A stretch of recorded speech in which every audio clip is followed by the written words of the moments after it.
আমাদের দলের সকল নেতা কর্মীদেরকে আমি অনুরোধ করব যে তারা এই ব্যাপারে অত্যন্ত দৃঢ়তার সঙ্গে এদের বিরুদ্ধে প্রতিরোধ করে তুলে সমস্তকে একটা ঠান্ডা অবস্থায় তৈরি নিয়ে আসে করার জন্য যে ব্যবস্থা করে।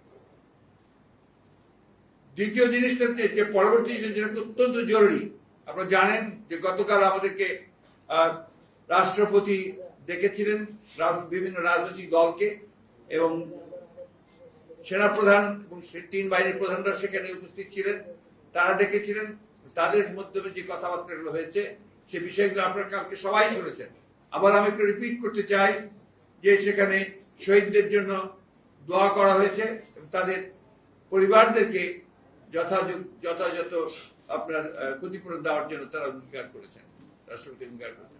রাষ্ট্রপতি অঙ্গীকার করেছেন যে যেহেতু শেখ হাসিনা পদত্যাগ করে পালিয়ে গেছে, সেই কারণে এখন শেখ হাসিনার ক্যাবিনেট পুরোপুরি ভাবে আপনার বিলুপ্ত হয়ে গেছে, এবং এই সংসদের যেটা একটা দামি সংসদ যারা বিনা ভোটে নির্বাচিত তার উপরে এখন এই মুহূর্তে কোনো কার্যকারিতা নেই। সুতরাং এটাকে 24 ঘন্টার মধ্যে ভেঙে দিয়ে একটা ইন্টারিম গভর্নমেন্ট বলেন বা একটা নিরপেক্ষ সরকার বলেন তা গঠন করা হবে, এবং তাকে 3 মাসের মধ্যে তারা নির্বাচন করে তারা নির্বাচিত সরকারের কাছে ক্ষমতা হস্তান্তর করবে।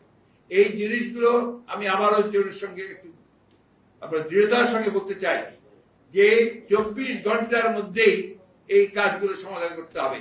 আমি রাষ্ট্রপতির কাছে আহ্বান জানাচ্ছি, কাল বিলম্ব না করে আপনি আজকে এর মধ্যেই 24 ঘন্টা প্রায় হয়ে যাচ্ছে, 2টার মধ্যেই আপনি দয়া করে এটাকে অবিলম্বে এই পার্লামেন্টকে ভেঙে দিয়ে আপনার একটা অন্তর্বর্তীকালীন নিরপেক্ষ সরকার গঠন করুন।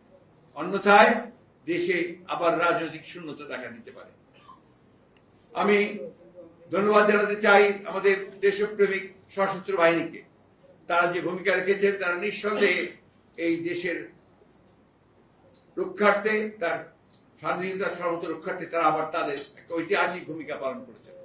সেটাকে সুদৃঢ় করতে হবে, সেই জন্য জনগণের সমর্থন তাদের প্রয়োজন রয়েছে। আমি তাদের প্রতি আহ্বান জানাবো যে আপনারা অতি দ্রুত আপনাদের সেই দায়িত্ব পালন করবেন দৃঢ়তার সঙ্গে।